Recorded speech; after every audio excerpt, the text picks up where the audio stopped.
ভেবেছিলাম দীঘায় গিয়ে জগন্নাথ দেবের মন্দির দর্শন করব এবং মহাপ্রসাদ নিয়ে আসব, কিন্তু দীঘাতে যাওয়া হলো না।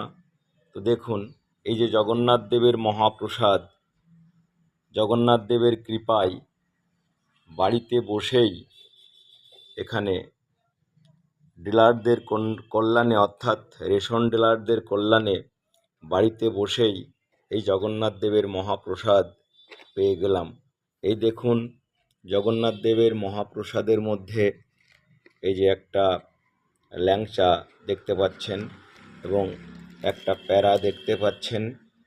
হ্যাঁ, এই মহাপ্রসাদ এর সঙ্গে, এই প্রসাদ দুটোর সঙ্গে আরও দেখুন একটা জগন্নাথ ধামের কি অপরূপ সুন্দর জগন্নাথ দেব, সুভদ্রা এবং বলরামের যে মূর্তি, এবং দীঘায় জগন্নাথ ধামের যে সুন্দর মন্দির, সেটাও পেয়ে গেছি।